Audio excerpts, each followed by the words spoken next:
Oi, eu sou a Sofia e eu tô aqui para apresentar para vocês o novo módulo do Telecurso 2000 Profissionalizante. É Metrologia, que é a ciência das medidas e das medições. Nesse módulo, você vai entender a importância das medidas para a mecânica. E aqui no meu laboratório, eu vou ter a ajuda do Caio, que é o estagiário que vocês já conhecem. É isso aí. Vim fazer um estágio aqui com a Sofia, que é uma ótima técnica em metrologia. E a metrologia é muito importante para a mecânica, porque ela garante o processo de fabricação, cuida dos instrumentos e ela indica os métodos de medição. Nossa, Sofia, eu achei que isso aí fosse mais simples. Tudo isso é para buscar qualidade e garantir uma intercambiabilidade de peças. E peraí, agora eu não entendi nada. Explica isso aí direito, vai.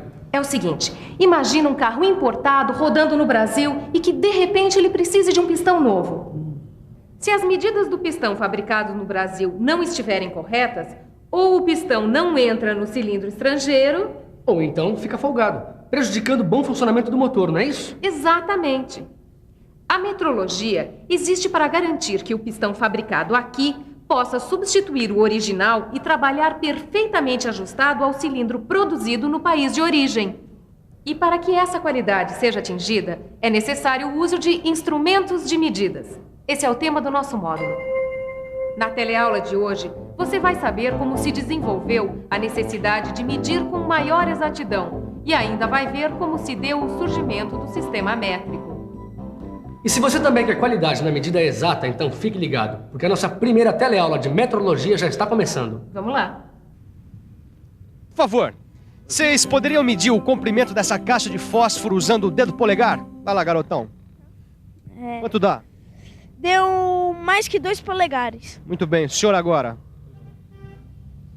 Não, deu 2 polegares. E agora vamos medir o comprimento daquele carro usando o palmo. Vamos lá? Vamos lá. Vamos ver o que vai dar? Vai, garotão, você primeiro.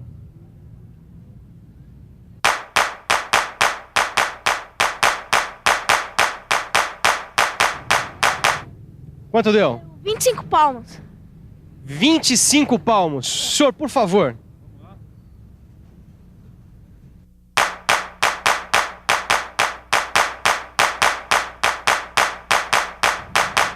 E aí, senhor, quanto deu? Deu 18 palmos. 18 palmos. Agora, para terminar, vamos medir aquela calçada ali com os pés. Vamos lá.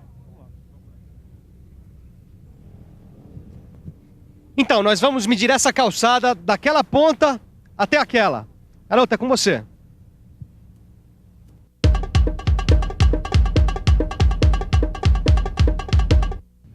E aí, quanto deu? 25. 25 pés. Senhor, por favor.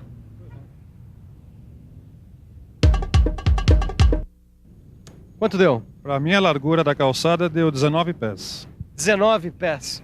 Como você está vendo, medir desse jeito não é prático, nem tão pouco preciso. Só que era assim que o homem fazia até há bem pouco tempo atrás. Ele usava o próprio corpo humano como padrão. Foi assim que surgiram a polegada, o palmo, o pé, a jarda, a braça e o passo. Polegada, palmo, o nosso pé, jarda,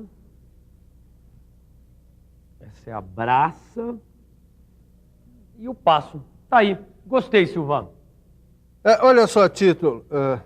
Nesse livro aqui está escrito que nos séculos XV e XVI, os padrões mais usados na Inglaterra para medir o comprimento eram a polegada, o pé, a jarda e a milha.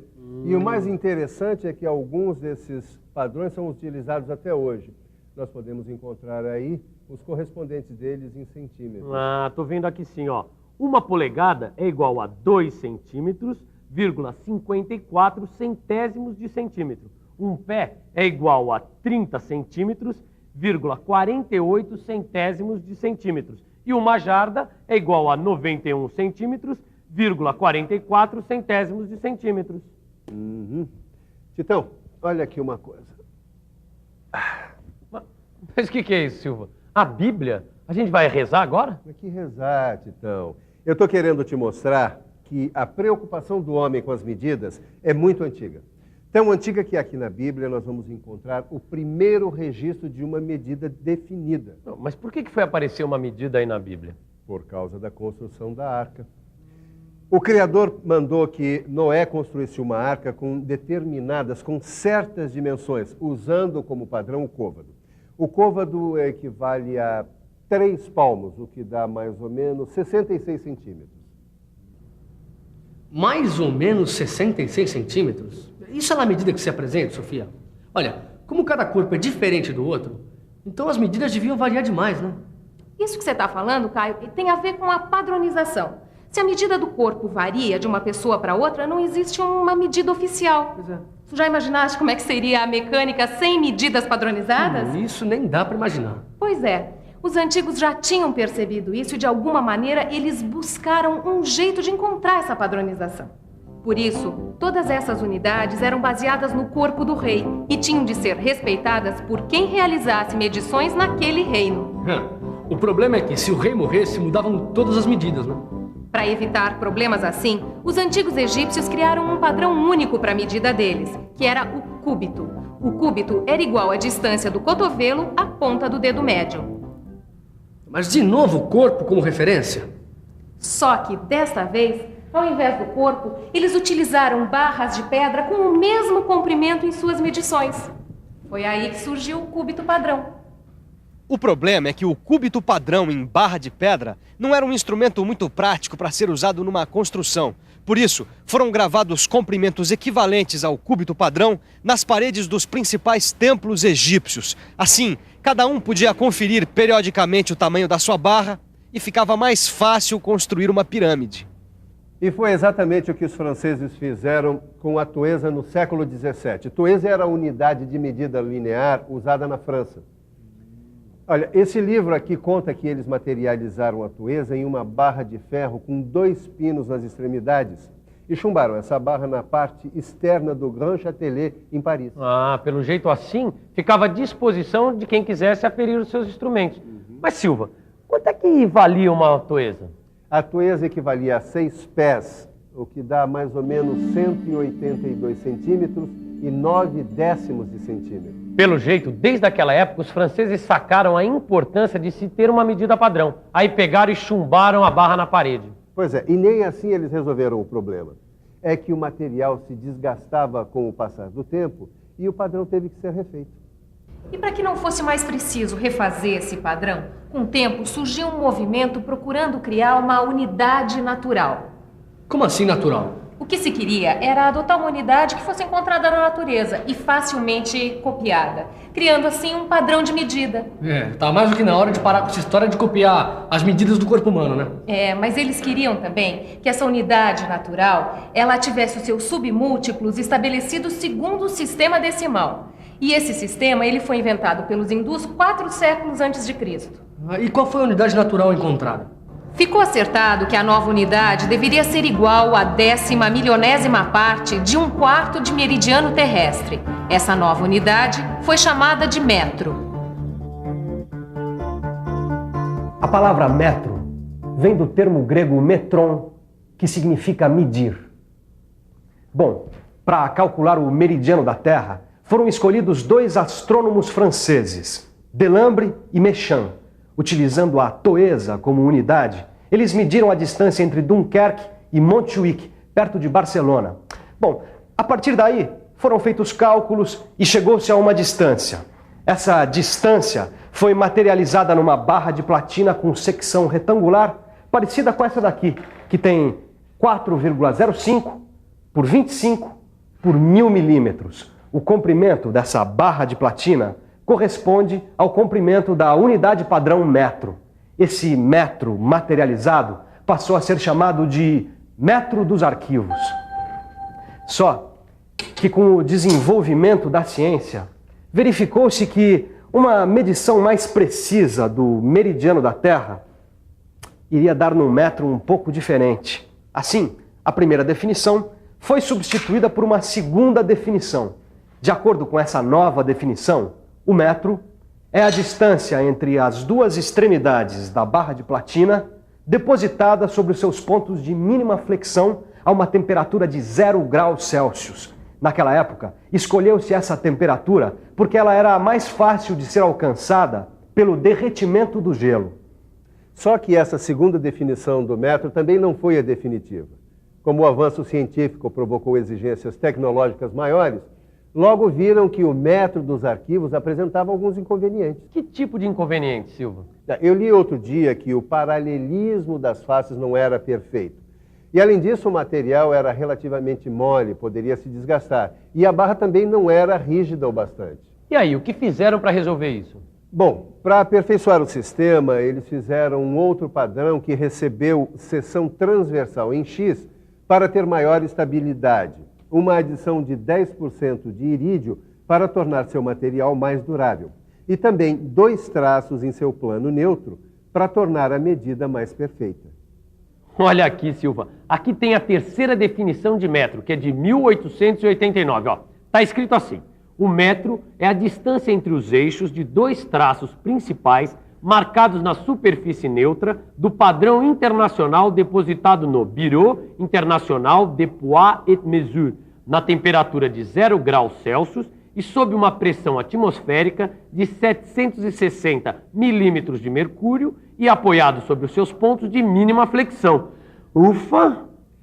Como você viu, Titão, naquela época a temperatura de 0 graus Celsius continuava servindo para definir o padrão de metro. Bom, e hoje em dia, essa temperatura continua servindo como referência?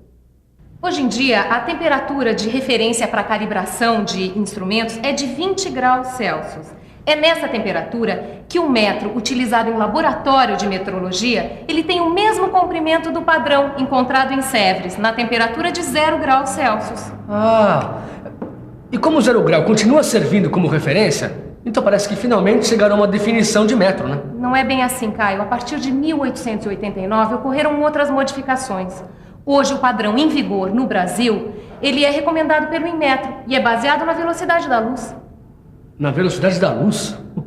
Nossa! Mas vem cá, o que é em metro, hein? Inmetro é o Instituto Nacional de Metrologia, Normalização e Qualidade Industrial. Ele é um órgão muito importante para a mecânica. E adotou o metro como sendo o comprimento do trajeto percorrido pela luz no vácuo, durante o intervalo de tempo de 1, dividido por 299.792.458 avos do segundo. Só que todas essas definições, elas apenas estabeleceram com uma maior exatidão o valor de uma mesma unidade que é o metro. Mas para que tanta exatidão, Sofia? Ora, porque a metalmecânica trabalha com tolerância mínima. Tolerância, diferença máxima admitida entre um valor especificado e obtido. Margem especificada como admissível para o erro em uma medida ou para discrepância em relação a um padrão. Para o pedreiro que construiu esse prédio, essa margem especificada como admissível, ou seja, a tolerância, pode se dar em centímetro. Já o marceneiro que fez esse móvel trabalha com uma tolerância em milímetro, que é 10 vezes menor que o centímetro. Agora, para o profissional de metalmecânica, essa tolerância tem que se dar em micron, que é 1000 vezes menor que o milímetro. Essa relação entre essas e outras unidades derivadas do metro, você encontra descrita no seu livro de estudo. A correta medição em todo o processo de fabricação é fundamental para se conseguir qualidade. E para que a medição seja de fato correta, é importante que um instrumento de medir esteja calibrado. Agora, tão importante quanto calibrar os seus instrumentos é revisar tudo que a gente aprendeu até agora. Vamos lá? E atenção, se liga aí que é hora da revisão. Nesta primeira teleaula do módulo de metrologia, você aprendeu que antigamente as medidas se baseavam no corpo humano e que mais tarde foi adotada uma unidade natural que podia ser facilmente copiada. Essa unidade foi chamada de metro e recebeu diversas definições, como você pôde acompanhar. Na próxima teleaula, você já vai aprender a usar os instrumentos básicos da metrologia. Enquanto isso, faça os exercícios no seu livro de estudos. E até a próxima teleaula. Tchau. Tchau, tchau.